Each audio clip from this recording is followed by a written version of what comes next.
Across the world, the coronavirus pandemic has now killed more than 10,000 people. And in Iran, health officials say it is killing one person every 10 minutes.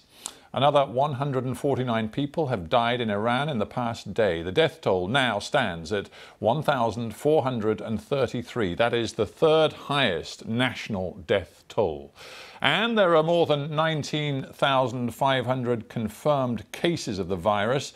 There are reports that many people have ignored warnings not to travel ahead of the Persian New Year.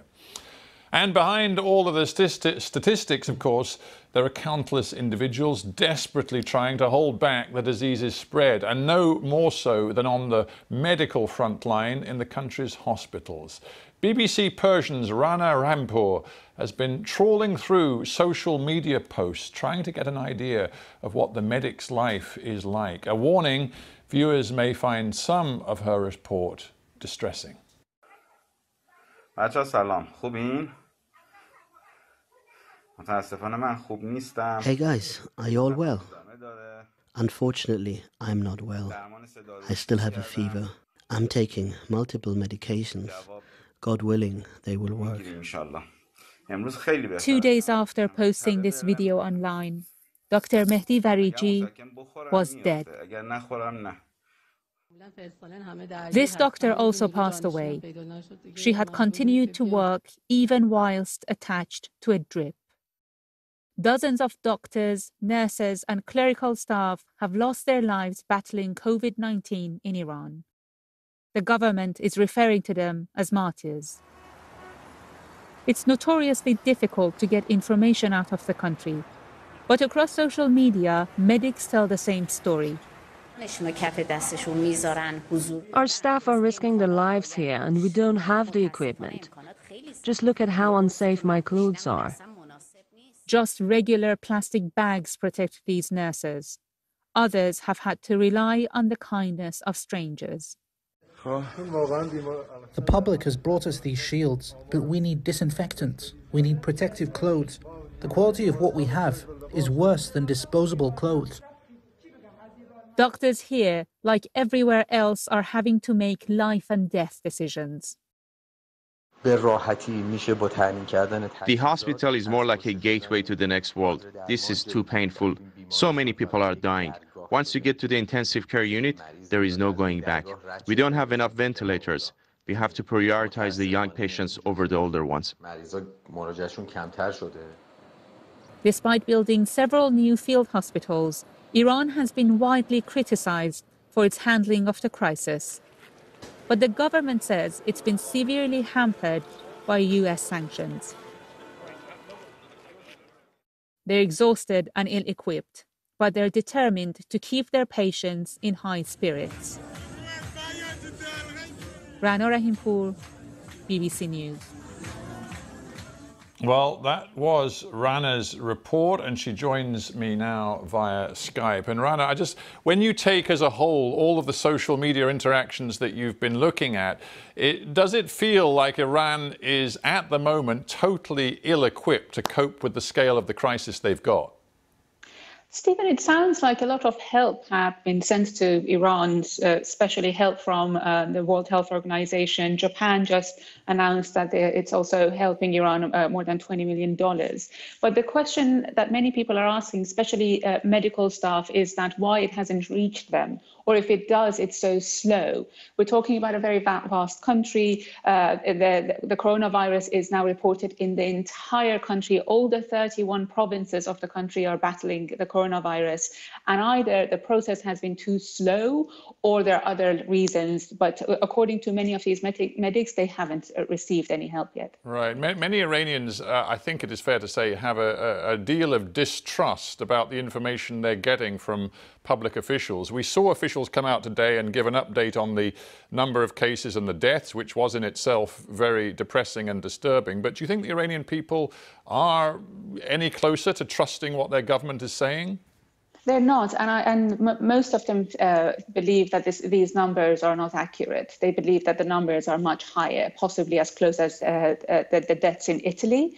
And the reason is that what we hear from the medics and the radiologists who do the CT scans is that they are seeing many more cases, but because they don't have test kits, they're not simply reporting it. And it's not just the government. The people themselves, because they don't trust the authorities, they're not taking it seriously enough. Today is the Iranian New Year, and we have heard that at least more than 1 million people have traveled internally. And it's possible that they have now moved the virus from one city to another, despite the fact that the authorities are begging people to stay indoors and not travel. Yeah, that's interesting. I've seen pictures of Iranians blithely saying, I'm getting in my car, I'm going to visit family and friends out of Tehran. Why? Why are they doing this?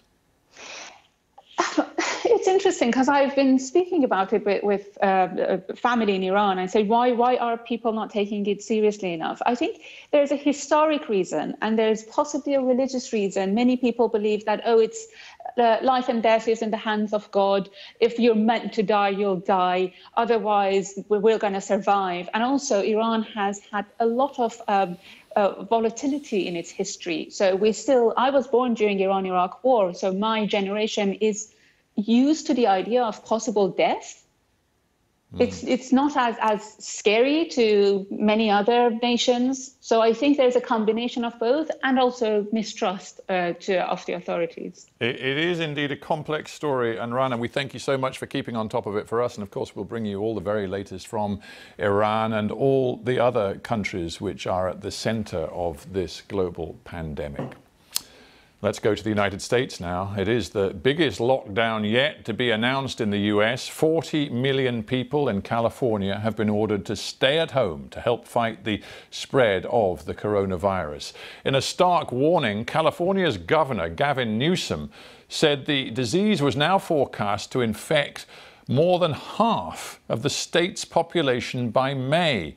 And it was time, he said, to make some tough decisions. David Willis reports.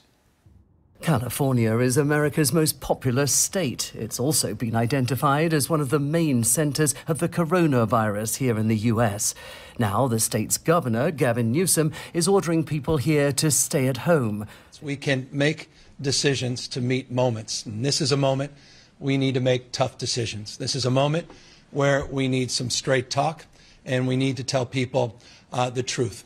And there's a recognition of our interdependence that requires of this moment that we direct a statewide order for people to stay at home.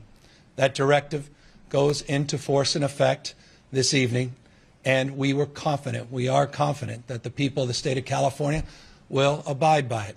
The governor calling for $1 billion in federal funding to help cope with that, and for the deployment of a US Navy hospital ship in the port of Los Angeles to provide additional hospital beds. California, it's thought, has 20,000 fewer beds than it may need in order to cope with the effects of this crisis.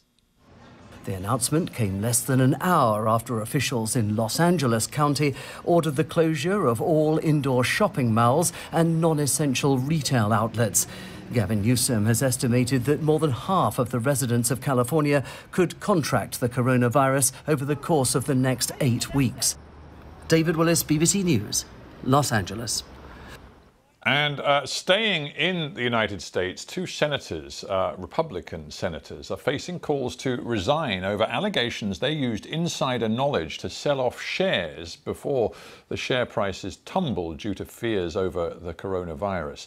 Richard Burr, the chairman of the Senate Intelligence Committee, is reported to have dumped up to $1.5 million worth of stock last month. Kelly Loeffler, who sits on the Senate Health Committee, is reported to have sold holdings worth up to $3 million in a series of transactions that began on the very same day as a Senate briefing on the virus in late January. Now, both senators deny any impropriety. Let us get a view of how other countries are dealing with this global pandemic. Argentina has become the first country in South America to impose a lockdown on its whole population. The president has announced a, quote, preventive and compulsory closure from Friday to at least the end of March. People will be able to leave their homes to shop for basic goods, food, medicine. Argentina has recorded 128 cases of the virus and 3 deaths thus far.